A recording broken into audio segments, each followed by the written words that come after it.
Entierro de medianoche. Mi relato de terror sucedió en un panteón. De eso ya han pasado más de 10 años, y aunque yo lo viví, sé que mi experiencia parece sacada de la imaginación. Soy de un pueblo cercano a una ciudad que es famosa por la brujería, y mi pueblo fue impregnado por ese tipo de vida.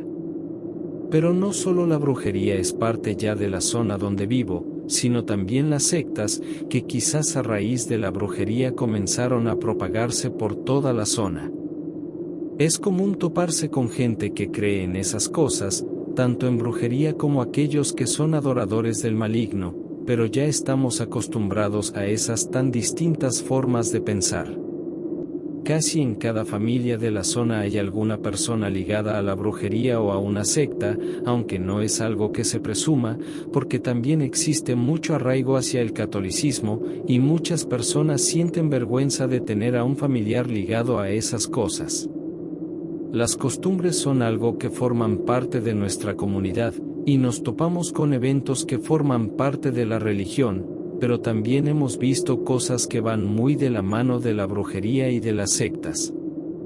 Una de esas costumbres es el entierro de los muertos, ya que en la religión católica se siguen ciertos rituales, tanto de velación como de entierro, pero en las sectas y la brujería también tienen sus costumbres. Una usanza muy popular es el entierro a la medianoche, que tiene sus peculiaridades, según sea el objetivo de las personas. De eso ya hablaré después. Mi experiencia de terror estuvo relacionada con un entierro a la medianoche, ya que trabajo en un panteón. Aunque no fue mi primer entierro nocturno, sí fue el que más miedo me dio, porque lo vivido fue completamente diferente a los demás. En los demás entierros en los que participé, me habían llamado para cavar el hoyo, y me habían pedido retirarme a una distancia segura, para después regresar y tapar el hueco en la tierra. Tanto las sectas como las brujas tenían sus propios lugares para los entierros, y nunca recurrían a los camposantos, excepto en un caso, cuando la bruja o el sectario se arrepentían de sus actos. Según pude informarme, aquel era mi primer entierro de una bruja negra que se arrepentía de sus actos, y debido a que se había arrepentido, el ritual debía ser diferente a los demás. Los rituales de entierro son reservados para los fieles, ya que a los que nos toca hacer el hoyo y taparlo, nos dejan excluidos de esos eventos, y solamente nos llaman cuando el ritual terminó y nos piden tapar la tumba. Recuerdo que se acercaba la noche y cavaba el hoyo en compañía de 2 amigos, y me llegó a la mente el por qué estaba haciendo eso, pero recordé la paga, que era muy buena, y supe que era solo por una cuestión económica, ya que aquellos entierros nocturnos eran muy bien pagados. Nos habían mencionado que el cuerpo se llevaría justo al anochecer, pero comenzaron a pasar las horas y el cuerpo no llegaba.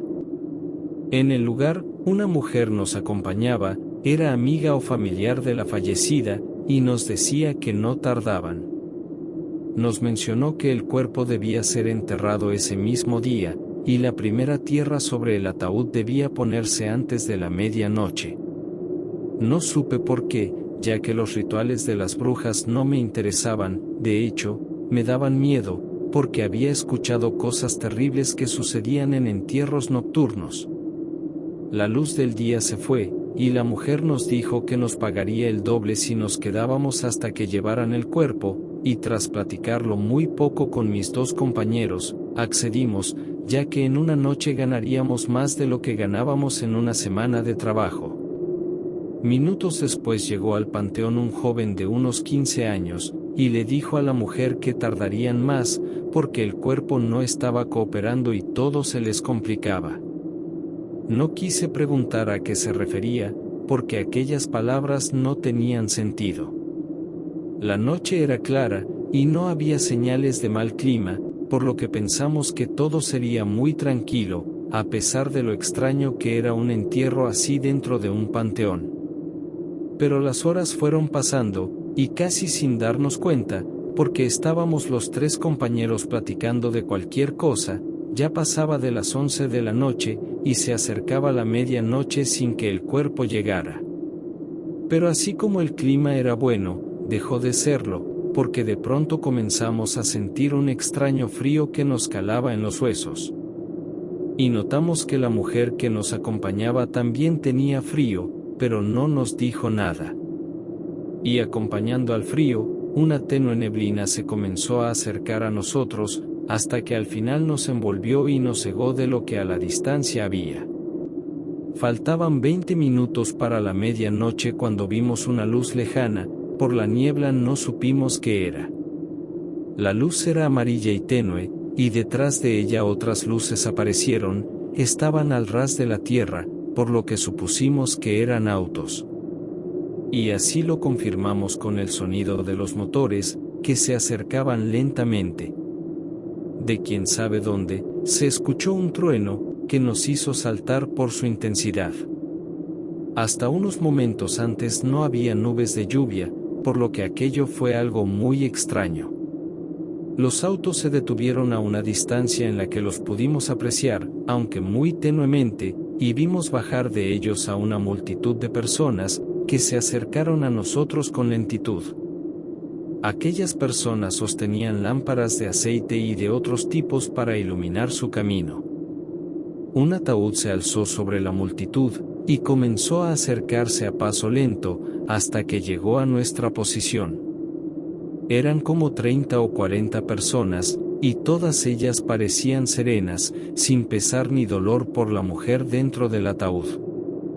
Para nosotros fue algo anormal, ya que incluso en los entierros nocturnos de los sectarios o de otras brujas, hay emociones en los presentes, pero ahí, justo en ese momento, no las había con esas personas.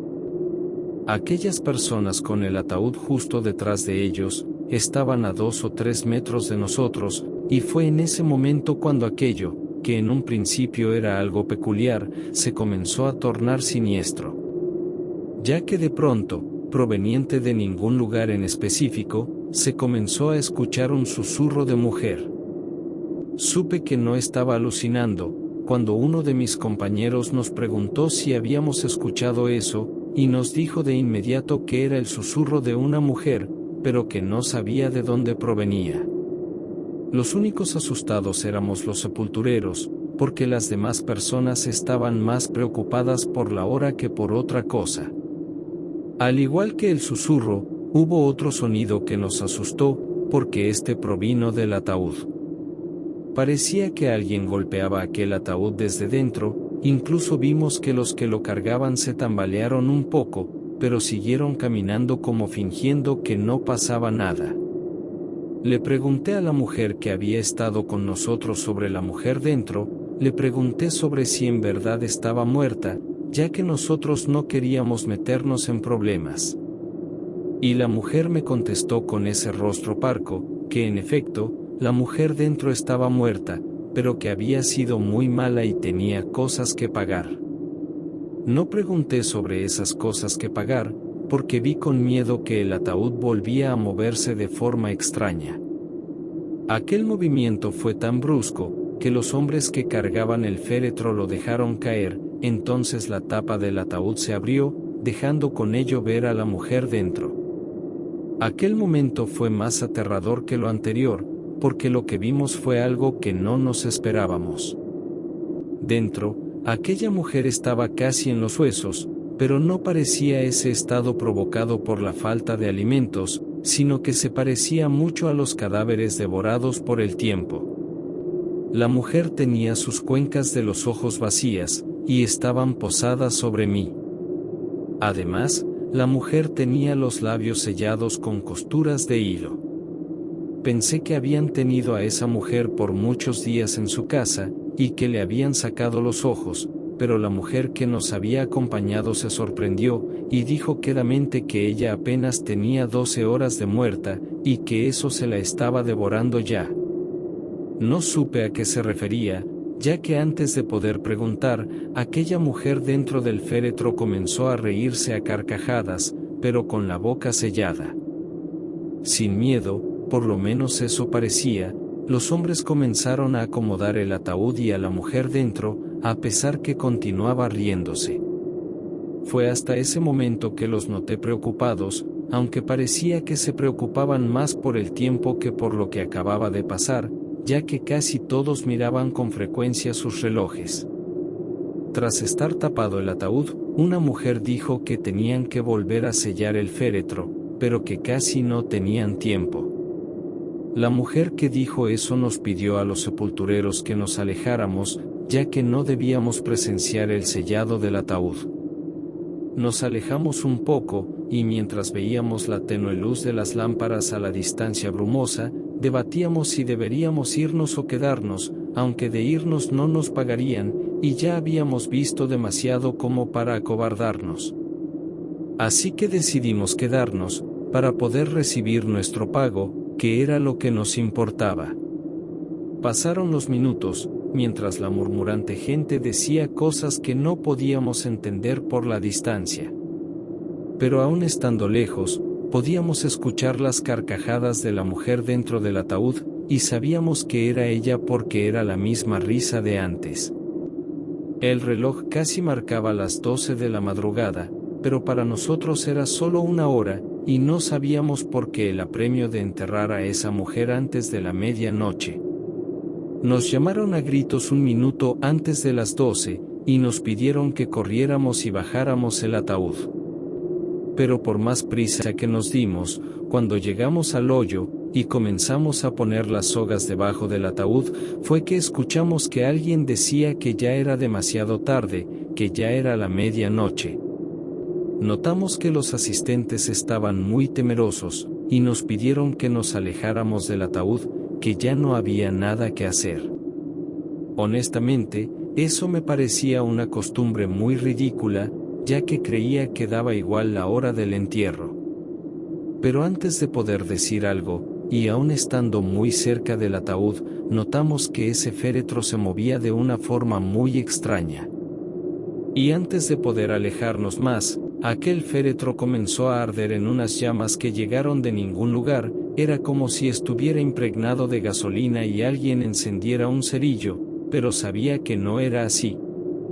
El calor del fuego era muy intenso, tanto que mis cejas y algo de cabello se quemaron un poco. Pero así como el fuego llegó, se fue, y con asombro vi que aquel ataúd estaba impecable, como si fuera nuevo, y no tenía ningún rastro de haberse quemado. Un hombre se acercó al féretro, y abrió la tapa con algo de miedo. Y para asombro de todos, la mujer dentro ya no estaba. Y escuché que a mis espaldas una mujer dijo en voz alta, que el diablo se la había llevado.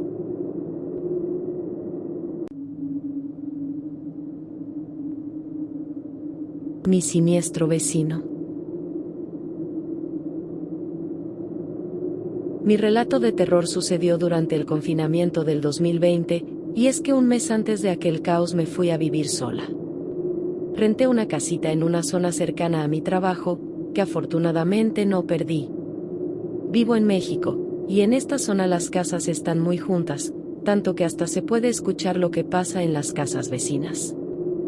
Antes del confinamiento yo no pasaba mucho tiempo en mi casa, ya que estudiaba y trabajaba, y casi solo ocupaba la casa para dormir.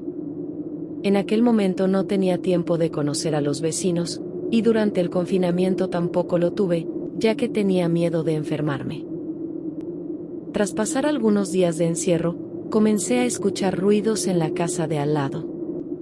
No eran ruidos extraños, sino de muebles que eran movidos de un lugar al otro. Pensé que las personas de al lado también estaban desesperadas por la nueva situación. No me molestó escuchar esos ruidos aquella noche, al contrario, me inspiraron a cambiar de lugar los muebles de mi casa, pero esperé hasta el amanecer para hacerlo. De día, cuando estaba sin hacer nada, lograba escuchar los pasos en la casa vecina, oía cuando subían las escaleras a toda prisa, y también cuando las bajaban. Me pareció interesante escuchar a los vecinos, nunca fui de esas personas que espían a otros, pero en ese momento sentí curiosidad sobre la vida de los vecinos. Quería saber un poco más sobre ellos, por lo que comencé a sentarme cerca de la pared y así poder escuchar con mayor claridad sus pasos. Al pasar los días comencé a notar la voz de un hombre joven, pero no logré escuchar otras voces, por lo que supuse que vivía solo en esa casa. Y el mover de los muebles volvía casi todas las noches, para después cesar y estar quieto por el día. Cuando mi comida comenzó a escasear, fui a la tienda, que quedaba a menos de 200 metros de mi casa. No quería ir a tiendas grandes, porque en esos lugares había más gente, y yo pensaba que en esos sitios corría más peligro de contagiarme.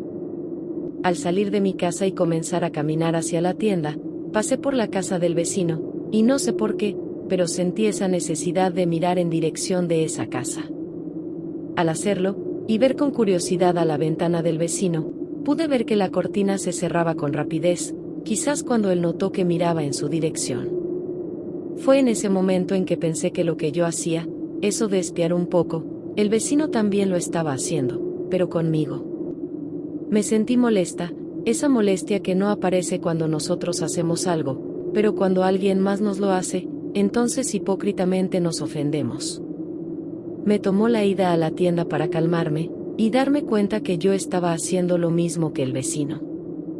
Aunque también pensé que el vecino no me estaba espiando a mí, sino que solo quería asomarse a la calle y por alguna razón cerró la cortina al verme. Compré las cosas que necesitaba, y regresé a mi casa, y al pasar otra vez por la casa del vecino, noté que la cortina estaba entreabierta, tenía una rendija entre ella y la ventana, y por entre esa rendija se asomaba alguien a quien no pude distinguir con claridad. Continué caminando, y dejé de ver en esa dirección cuando aquella persona no dejó de verme. Al entrar a mi casa me senté junto a la pared, casi en la entrada de la casa, y muy cerca de la ventana del vecino. Pero no logré escuchar nada en un principio, y de pronto me llegó la idea de que aquel hombre estaba haciendo lo mismo, y ponía atención en mis acciones. El silencio se rompió cuando el vecino habló, pero no logré distinguir sus palabras, ya que las paredes bloquearon el sonido. Lo que sí noté, fue que aquel hombre había hablado muy cerca de la pared, por lo que pensé que estaba espiándome, como yo a él. Después lo oí alejarse, para después subir las escaleras a toda prisa. Ese día no volví a escuchar su voz, pero en la noche volvió a mover los muebles del lugar. Aunque no era un sonido muy fuerte, para ese momento ya llegó a molestarme, porque aquello ya parecía más una manía que una necesidad de mover algo del lugar. Al día siguiente me decidí a escribirle una nota para decirle que no moviera tanto los muebles. Prefería una nota a tocar a su puerta y arriesgarme a enfermarme, por lo que muy temprano comencé a redactarla. No quería parecer muy delicada o fastidiosa, por lo que escogí muy bien las palabras a decir. Al terminar, salí de mi casa y me dirigí a su puerta. Me alegré de ver que la ventana estaba cerrada, y ya había planeado seguir de paso si la veía abierta. Me incliné para poner la nota doblada debajo de la puerta, y con mi dedo índice lancé con fuerza la nota al interior. Di un pequeño salto cuando justo del otro lado de la puerta alguien caminó. No tenía intención de platicar cara a cara con él, no porque me diera miedo, sino porque no quería contagiarme de nada. Me levanté y casi corrí hasta mi casa, pero afortunadamente no escuché que abriera la puerta. Entré a mi casa agitada, me latía el corazón muy rápido, y pegué mi oído a la pared en un afán por escuchar al vecino. Una risa lejana fue lo que oí, y después palabras que no entendía, pero noté que eran de molestia. Y después nada, no pude percibir sus pasos ni sus palabras, y traté de poner más atención. Pasó quizás medio minuto sin que nada sucediera, y de pronto algo me hizo saltar de miedo, porque el vecino habló, o mejor dicho, el vecino me habló. Me preguntó en voz alta si lo estaba espiando. Me hice para atrás lentamente, quizás para no delatar mis pasos, pero después él volvió a preguntarme si lo estaba espiando. No respondí, porque de hacerlo confirmaría su inquietud. Ese día estuve muy nerviosa, ya que pensaba que en cualquier momento el vecino tocaría a mi puerta, y no quería confrontarlo. El día pasó y el vecino no tocó a mi puerta, pero al anochecer, mientras estaba acostada en mi cama viendo una serie, un sonido me hizo saltar. Un mueble había sido colocado con fuerza en la pared que colindaba con mi cuarto, y yo estaba casi recargada en esa pared, por lo que también sentí una ligera sacudida. Sin pensarlo golpeé la pared, y grité que dejara de hacer ruidos, que era molesto. Pero del otro lado no se escuchó la respuesta. En cambio, los muebles comenzaron a ser movidos otra vez, pero de una manera más fuerte que las noches anteriores. Volví a golpear la pared, y a pedirle que dejara de mover las cosas, pero no obtuve respuesta. No quise llamar a la policía por algo así, ya que apenas eran las 9 de la noche, por lo que decidí bajar a la sala y ver allá mi serie. Descalza bajé, y al sentarme en el sillón, oí claramente que mi vecino bajaba las escaleras y comenzaba a mover los muebles justo por donde yo estaba. No entendí cómo es que sabía dónde estaba, ya que había bajado descalza y sin hacer ruido. Pero el ruido no duró mucho tiempo, ya que en menos de media hora todo estaba en calma. Supuse que se había cansado de su berrinche. Tenía la intención de indagar más sobre el vecino y su extraño comportamiento, pero por la época que vivíamos no era posible, ya que no había nadie con quien platicar, porque casi todos estábamos con miedo de lo que se estaba viviendo en el mundo. Los ruidos nocturnos continuaron, pero ya de forma más leve, y cada que salía a la calle, notaba que el vecino se asomaba. Aunque no le veía por completo el rostro, sí podía ver una buena parte. Era mayor que yo, quizás 40 años, yo tenía 20 en ese momento. Y su rostro no era muy alegre, aunque quizás era por la época o porque yo no le caía bien. Y casi desde que le envié la nota para que dejara de hacer ruido, noté que el vecino hablaba más, pero su voz no era tan clara, por lo que casi nunca entendía lo que decía. Discutía con alguien, pero nadie le respondía, y supuse que hablaba por teléfono. Pero en algún momento me llegó la idea de que aquel vecino podría estar mal de la cabeza, no por lo del encierro, sino porque ya lo estaba desde antes, y pensé que quizás el encierro lo había terminado de dañar mentalmente. Tuve esa preocupación, que quizás mi vecino podría ser peligroso más para él que para cualquier otra persona, y tenía la intención de ayudarlo si es que lo necesitaba. Debido a que los días eran diferentes, olvidé pagar la renta, por lo que mi arrendador me llamó, y aprovechando su llamada, y después de decirle que le pagaría una vez terminada la llamada, le pregunté por el vecino. Me dijo que eran una familia y que eran buenas personas, pero yo le dije que no me refería a ellos, sino a mi otro vecino. Mis palabras pusieron en alerta a mi arrendador, ya que me dijo que la casa era de su hermana, y que esa casa estaba sola, que nadie la ocupaba. Me preguntó si en verdad había escuchado ruidos de esa casa, a lo que le respondí que sí. Mi arrendador me dijo que eran invasores, y que debía tener mucho cuidado, porque ese tipo de personas no se sabe cómo pueden reaccionar. Me dijo que iría con algunos hombres para desalojarlo, y así poder recuperar la casa de su hermana. En menos de una hora escuché que alguien se detenía afuera de mi casa. Me asomé y en efecto, mi arrendador había llegado con otros 4 hombres. Me llamó por teléfono y me pidió que no me asomara, ya que no quería que me relacionaran con el desalojo. Pegué mi oreja a la pared para poder escuchar, y con claridad oí que la puerta era abierta, y personas entraban. Mi arrendador preguntó en voz alta si alguien estaba en la casa, pero nadie le respondió. Las personas comenzaron a recorrer la casa, y yo esperaba que hubiera gritos y una pelea, pero no la hubo, todo estaba tranquilo. Minutos después tocaron a mi puerta, antes de abrir me puse el cubrebocas. Era mi arrendador, que me dijo que en la casa del otro lado no había nadie, y no había ningún mueble, que esa casa no era habitada por nadie. Noté en su voz y su mirada algo de molestia, ya que casi me estaba acusando de mentir. Le insistí en lo que había escuchado y visto, pero él me invitó a entrar en la casa y cerciorarme de que no había nadie. Así lo hice, entré a la casa vecina, y me sorprendí cuando en efecto, no había nada en esa casa, solamente estaba mi nota en el suelo. Recorrí todas las habitaciones, y todas estaban vacías. Me pidió que me calmara al notar mi agitación, ya que yo le insistía que había escuchado la voz de un hombre y también cuando movía los muebles. Salimos de esa casa, y estando afuera, el hombre cerró con llave la puerta. Me acompañó hasta mi casa, donde me pidió que me calmara, ya que quizás el estrés de la cuarentena me había hecho oír ruidos que no estaban ahí. Y justo en ese momento, como si esperara esas palabras, los muebles inexistentes del otro lado se comenzaron a mover, y claramente escuchamos una voz de hombre que preguntaba: ¿por qué me delataste? Mi arrendador salió corriendo, y notó que los hombres con los que había llegado estaban dentro de la camioneta. Abrió la puerta y entró a la casa, y yo entré detrás de él. Y otra vez nos cercioramos que no había nadie dentro de esa casa. Al salir de ahí, y tras cerrar la puerta con llave, comenzamos a caminar hacia mi casa, y antes de abrir la puerta, uno de los hombres en la camioneta nos habló.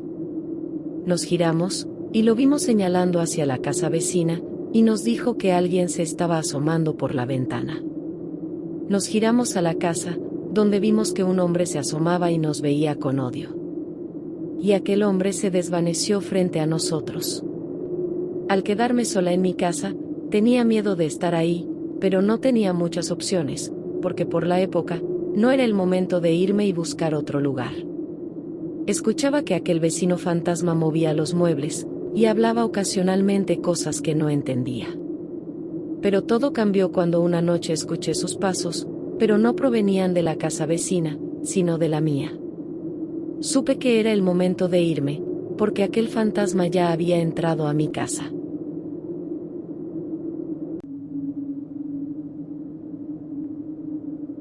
El extraño ángel que se mueve. Mi relato de terror sucedió en una iglesia, aunque pueda parecer extraño, así lo fue.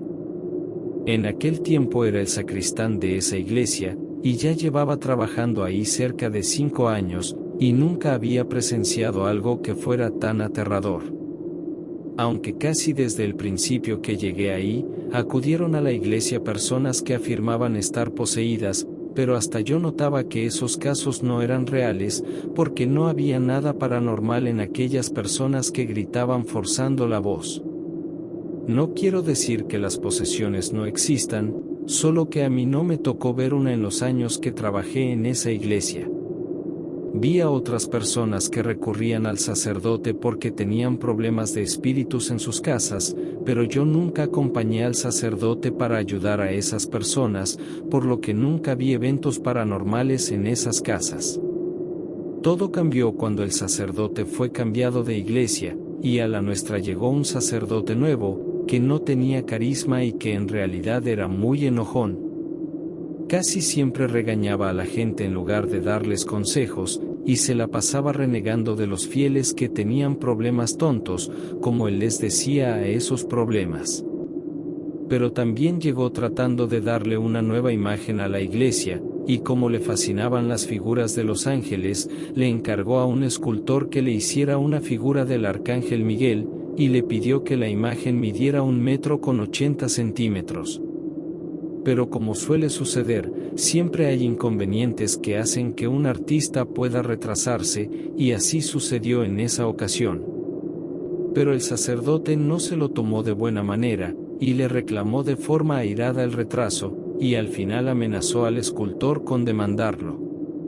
El escultor terminó poco tiempo después el trabajo, y llevó la imagen del arcángel a la iglesia, donde yo fui quien la recibió. Traté de pedir disculpas en nombre del sacerdote, pero el escultor no las aceptó, ya que me dijo que yo no era quien tenía un problema, y que yo no tenía que pedir disculpas en nombre de ese sacerdote, al que calificó de ser prepotente. Al ver la escultura quedé impresionado, no porque fuera una maravilla o fuera lo opuesto, sino porque había algo en esa imagen que no me gustaba. Era algo que me parecía perturbador, ya que me daba la impresión que esa imagen tenía algo maligno. Pero cuando el sacerdote llegó, quedó maravillado con esa escultura, y no les tomó importancia a mis palabras, ya que él no veía eso extraño en la imagen. Entre varias personas estuvimos moviendo la escultura, ya que el sacerdote no se convencía del lugar correcto de esa imagen. Pero después de media hora, pusimos la imagen en el sitio que el sacerdote nos había indicado. Ya estaba conforme con el lugar, ya que aquel arcángel estaba en un sitio en el que podía verlo durante la misa. Al llegar la noche, y después de que la misa de las 8 terminara, me quedé dentro de la iglesia limpiándola. Y fue ahí, mientras el sacerdote estaba en su oficina con una pareja que se iba a casar, que creí notar algo extraño. Porque al ver a esa imagen del arcángel Miguel, me pareció que aquel ser inanimado tenía el brazo derecho un poco más arriba que antes. Fue algo curioso, que de inmediato traté de dejar de lado, ya que pensé que al ser esa una imagen nueva, yo no sabía exactamente cómo eran las posiciones de los brazos, y debido a ello continué recogiendo la basura. Pero al volver a esa imagen, noté que la mano, que antes había visto levantada, ahora la tenía casi en la cintura. Fue ahí que me asusté, porque era evidente que ese brazo se había movido. Cuando una de las mujeres que ayudan en la iglesia salió de las oficinas y caminó hacia mí, le comenté lo que había visto, pero ella de inmediato me dijo que eran mis nervios, ya que dentro de las iglesias no sucedían cosas paranormales. Aquella mujer se alejó de mí, y salió de la iglesia segundos después. Al girarme, vi con claridad que la cabeza del arcángel se movía, y colocaba su rostro en dirección hacia donde yo estaba. Corrí a las oficinas, y me quedé afuera de la oficina del sacerdote, y cuando la pareja salió, esperé a que el padre los despidiera para poder hablar con él en privado. Así lo hice, y tras relatarle con detalle lo que había visto, él no me creyó, y se paró frente a ese arcángel para apreciarlo con más detalle. Me dijo que esas imágenes no tenían vida, y que dentro de la iglesia esas cosas paranormales no podrían existir, por lo que me pidió que me calmara. Con mucho miedo regresé a trabajar al día siguiente, pero siempre tenía la precaución de alejarme de esa escultura. Lo curioso era que de día no pasaba nada paranormal, todo estaba en calma, pero de noche, aun cuando las luces de la iglesia estaban encendidas, yo lograba escuchar los pasos de alguien, sobre todo cuando estaba solo. No tenía que investigar nada sobre esos pasos, porque yo se los adjudicaba a esa escultura. Durante las noches evitaba ver en dirección de la escultura, y cuando pasaba junto a ella, agachaba la mirada. Nadie más escuchaba esos pasos, por lo que nadie me creía, y quizás hasta pensaban que estaba enloqueciendo. Pero fue una noche cuando las cosas empeoraron, porque mientras recogía algo de basura, claramente escuché un pequeño golpe, como cuando alguien cae de algún lugar, y después oí los pasos misteriosos. Tenía miedo porque estaba solo, pero algo en mí me hizo girarme para ver en dirección de la escultura. Y cuando mis ojos se posaron en aquel lugar, fue que sentí mucho más miedo del que antes había tenido, ya que la figura del arcángel Miguel no estaba. Rápidamente comencé a revisar con la mirada la iglesia, pero por ningún sitio estaba esa escultura. Corrí en dirección de la oficina del sacerdote, donde lo interrumpí de una reunión que tenía con una pareja, y le dije que tenía que salir pronto, ya que había un problema. Estando afuera de la oficina, le expliqué que la escultura no estaba, y que se seguían oyendo sus pasos. Noté que estaba molesto cuando se lo dije, pero aún así me acompañó al interior de la iglesia, donde para mi sorpresa vimos que la estatua del arcángel Miguel estaba en su sitio. Le juré que esa imagen se había movido, pero él solo me dijo que lo mejor sería que descansara unos días, ya que estaba muy estresado. Tras ser ignorado me fui a mi casa, y con mucho miedo regresé a trabajar al día siguiente. Durante los días siguientes hubo gente que afirmó haber visto que la escultura se movía, decían que movía la cabeza o las manos. Pero el sacerdote solo decía que esas personas estaban sugestionadas por mis palabras, y que solo era eso. Tras aquellos avistamientos de los devotos, el padre me advirtió que dejara de decir mentiras, ya que de continuar metiendo en la gente esas mentiras, yo sería despedido. Debido a esa amenaza yo comencé a no decir nada, y cuando de noche lograba escuchar los pasos misteriosos, me quedaba callado sin decir lo que escuchaba. Salía casi corriendo de esa iglesia, y hasta sentía algo de paranoia de camino a mi casa, ya que hasta pensaba que esa imagen del arcángel se saldría de la iglesia para perseguirme. Afortunadamente eso nunca pasó, y mis experiencias paranormales solo se quedaron dentro de la iglesia. Recuerdo una mañana, ya que el padre me preguntó la hora en que me había ido a mi casa la noche anterior, y tras decirle la hora exacta en que salí, noté que se sorprendió un poco. Tras cuestionarle el por qué me preguntaba eso, él me explicó que creía que también se estaba sugestionando con mis palabras sobre la estatua. Ya que la noche anterior, justo media hora después de mi salida, él había escuchado claramente los pasos de alguien dentro de la iglesia. Que tras preguntar en voz alta quién estaba ahí, y no recibir respuesta, se puso a revisar toda la iglesia, pero notó que ahí no había nadie más. Debido a que yo tenía varios días sin decir nada sobre la estatua, no me regañó, pero sí noté un pequeño reproche hacia mí con su mirada.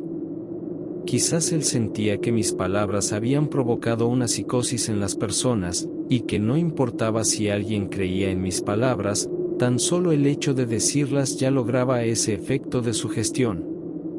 Durante las siguientes semanas, las personas continuaron diciendo que la estatua se movía, pero yo no decía nada, aunque también notaba ligeros cambios en la posición de las manos y la cabeza del arcángel Miguel. Y hasta en el sacerdote se notaba algo preocupado por las noches, y me pedía que lo esperara antes de irme. Me decía que no se quería quedar solo, por eso de los asaltos, pero yo sabía que también le temía a la escultura. Una noche, mientras esperaba al sacerdote para cerrar la iglesia e irnos, mientras estaba casi en la puerta de la iglesia, volví a escuchar los pasos de esa escultura. Como era costumbre en esas situaciones, comencé a rezar, pero los pasos continuaron por unos segundos más, hasta que noté que se alejaron.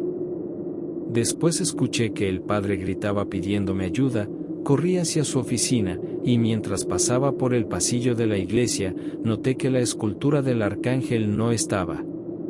Justo 2 metros antes de entrar en su oficina, escuché que algo pesado caía y se rompía.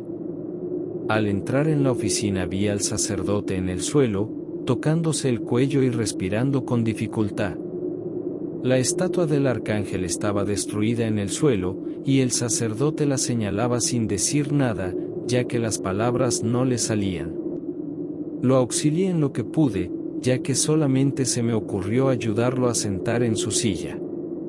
Cuando se calmó, me dijo que esa cosa lo había tomado del cuello y trataba de matarlo, pero que tomó algo de su escritorio y logró romper la cabeza de esa cosa, y que tras ello la estatua lo soltó y cayó al suelo. Antes de hacer algo más, el padre me señaló la escultura destruida, y me dijo que había algo ahí. Me acerqué a los escombros, y noté que en efecto, había algo justo en la cabeza rota de la escultura. Aquello estaba metido dentro de la cabeza, y gracias a que estaba rota lo podíamos ver. Saqué con cuidado aquello, que era una especie de tela con símbolos extraños pintados por todas partes. Aquella tela envolvía algo, y cuando la moví un poco, algo del interior se salió. Envuelto en la tela había algo de carne, con cabellos y otras cosas que no quise tocar. Fue ahí que supimos que el escultor había hecho un trabajo oscuro en la escultura, y que el objetivo era el sacerdote, quizás porque lo amenazó con demandarlo. El padre me pidió que no dijéramos nada a la gente, ya que no quería que el temor se esparciera en los fieles, y quedamos en decir que la estatua se había caído por un error, mismo que yo asumí con gusto. Para algunos fue una pena que la escultura fuera destruida por mi supuesto error, pero otros me vieron como héroe, ya que muchas personas le temían a esa escultura.